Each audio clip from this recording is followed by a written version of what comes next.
एक सोभरी नामक ऋषि थे, सोभरी, और वो परमात्मा की तरफ में संत के पास गए। उस संत ने जैसी उसको तपस्या साधना बताई वो दृढ़ होकर लग गए। उन्होंने कहते हैं कि जल में खड़ा होकर के तपस्या की। बाल ब्रह्मचारी था, शादी भी नहीं कराई थी, और एक दरिया में जाकर के वहां तपस्या की बहुत दिनों तक, 10-12 वर्ष तक। वो वहां फिर क्या देखने लगा, कुछ दिन के बाद एक मगरमच्छ था और उस मगरमच्छ की काफी संतान थी। तो मगरमच्छ के पोते पोती, दोते दोती, वो उस मगरमच्छ के आसपास प्यार से घूमती थी और अपनी दोम से उस मगरमच्छ को प्यार देती थी, लाड करते थे। जैसे पोते पोती को दादा दादी की छाती पर लौट जा, कभी उसके कंधे पर बैठ जा, बैठे गए, तो इस तरह वो प्यार देती थी और वो मगरमच्छ उनसे बड़ा प्रसन्न रहता था, खुशी मनाता था। अब उस सोभरी ऋषि के मन में यह प्रेरणा होगी, मैं शादी करवाऊं और ब्याह करवा के मेरा पोते पोती हो और उन पोते पोतिया में दोता दोतियों के साथ ऐसे ही लाड लडाऊं। अब वह छोड़ भक्ति और निकला जलमत बार। कहां पहुंचा? मानधाता राजा के पास गया। अब उन राजाओं को पता होता था कि ये साधु जो आते हैं साधना करके, ये बड़े तोब का गोला होते हैं, एटम बम होते हैं, ये जो भी मन मुंह से निकाल देंगे वचन वो पार होता है। अब वो सोभरी ऋषि तपस्या करके उसका शरीर भी वृद्ध हो रहा, काफी वर्ष हो गए थे, और हाड़ सारे दिखे, बूढ़ी सी शकल, बाल बढ़ रहे। और वो जाकर मानधाता राजा से बोला कि आप मुझे एक कन्या दे दो, अपनी लड़की मेरे से ब्याह दो। मानधाता के 50 लड़की थी। अब राजा बड़ी असमंजस में फंस गया, जब नाटू तो शराप देगा, अरे इसे बूढ़े बूढ़े के अपनी जवान लड़की ने ब्याह हो, मेरा कैसा मूर्ख नहीं, बताइए क्या करूं, ये भगवान बड़ा फंसा। तो उसने सोच समझ के एक उत्तर दिया कि ऋषि जी, हमारा एक नियम है और ये विधान भी बताता है कि मैं अपनी तरफ से किसी लड़की को विवश नहीं कर सकता किसी के साथ शादी करने के लिए। यदि वो लड़की स्वयं पसंद करें, कोई भी लड़की आपको पसंद करे तो मुझे एतराज नहीं। अब राजा ने बेरा था, इसे बूढ़े ने कौन लड़की पसंद करेगी?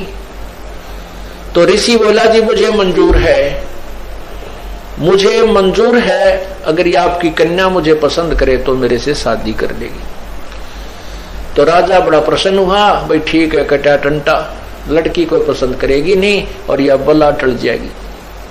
उसने, क्योंकि उन लड़कियों को एक बड़े महल में रहती थी, वहां पर एक नपुंसक व्यक्ति जो हिजड़ा बोलते हैं, उनको ड्यूटी पर उनके गेट कीपर रखा जाता था।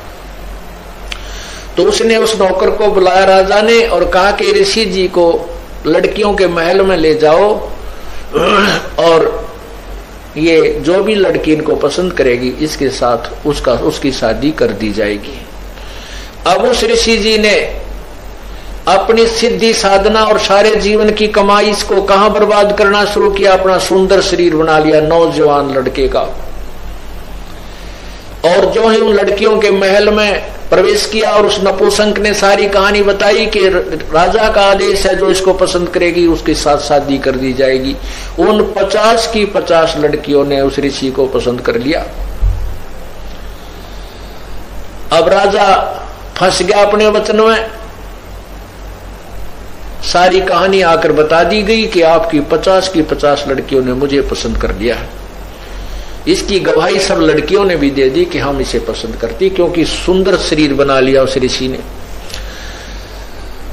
अब राजा ने वह फिर साथ भेज दी लड़की, लेकिन आत्मा बहुत रो रही थी कि कंगाल के साथ ही के खावेंगी मेरी बेटी, कहाँ रहेंगी, कैसे दुख उठाएंगी, जंगल में रहना पड़ेगा।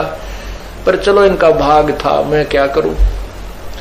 अब उस ऋषि ने अपनी कमाई थे, देख काल का जाल है भगवान, उसने क्या किया, वहां जाकर के विश्वामित्र को आदेश दिया कि इन 50 महल बना दे। अब विश्वामित्र जी ने 50 मकान न्यारे न्यारे बना दिए और प्रत्येक में बहुत अच्छे खान पान, सुंदर आहार, फल वगैरह वो वृक्ष लगा दिए। एक दिन मानधाता राजा के मन में ये बात आई कि अभी अपनी कन्याओं को देख करता हूं वो दुखी हैं या सुखी हैं। वो जब वहां पहुंचा अपने उस ऋषि के डेरे में, देखा वहां तो पूरी 50 मकान बने हुए, बड़े सुंदर सुंदर, एक कॉलोनी सी बसी हुई है। वो पहली लड़की के मकान में जब गए तो मानधाता राजा ने पूछा, बेटी तुम कुशल तो हो? कि पिताजी वैसे तो हम कुशल हैं, कोई कमी नहीं, लेकिन माता पिता की याद तो आती ही रहती है और बाकी हमें कोई कष्ट नहीं। एक मुझे कष्ट है कि ये मेरा पति मेरे पास ही रहता है, दूसरी बहनों के पास कभी नहीं जाता। अब वो दूसरी कन्या के पास गया तो उसने भी यही कहा, पिताजी हम बहुत सुखी हैं और मुझे एक बात का दुख है कि मेरा पति मेरे ही पास रहता है, दूसरी बहनों के पास नहीं जाता। ऐसे 50 के महल में जाकर उसने देखा कि 50 की 50, क्योंकि एक सिद्धि वो चोले धारे, एक सिद्धि नीतत विचार है, ये सर्व अपनी ही कमाई से ये ड्रामेबाजी करवा देता है काल। अब उसने इतनी कमाई कर ली थी सोबरी ऋषि ने, 50 तो शरीर धारण कर लिए, 50 की 50 औरतों को भोग रहा है और उधर 51वां अलग से और बैठा है। जब मानधाता सब लड़कियों के पास होकर के फिर देखा कि ऋषि तो बाहर भी बैठा है, तब उसके चरणों में मस्तक झुका दिया कि आपकी लीला अपरंपार है। अब उस राजा के लिए तो भगवान सिद्ध हो गया वो सोबरी ऋषि। अब उसकी पोल खुलती है, अब देखना आगे क्या होता है। अब सोबरी ऋषि का 150 लड़के हो गए, 150 बच्चे हो गए, तो 50 लड़कियां, 2-2, 3-3 बालक हुए, 50 पत्नियां। अब वो क्या सोचता है कि अभी कोई 4 साल वर्ष का लड़का है, कोई 5 वर्ष का लड़का है, ये फिर सियाने होंगे, इनका ब्याह करूंगा, फिर इनके पोते होंगे मेरे, और फिर मैं इनसे प्यार करूंगा। रे तेरा गजब है, मन तो जीवन खो दिया अपना। ओ हो, फिर क्या रोता है कि मेरी सारी कमाई बर्बाद होगी, मैं उस मगरमच्छ के संगत में, कुसंगत में अपना सर्वनाश कराया। अगर वो मगरमच्छ को मैं नहीं देखता, वो कैसे अपने पोते पोतिया में मस्त हो रहा था, प्यार से खुश रहता था, आज मैंने अपना सर्वनाश कर लिया। जो 20, 30, 40, 50, 60 वर्ष में जो साधना की थी वो बर्बाद कर दी, वो नष्ट कर दी।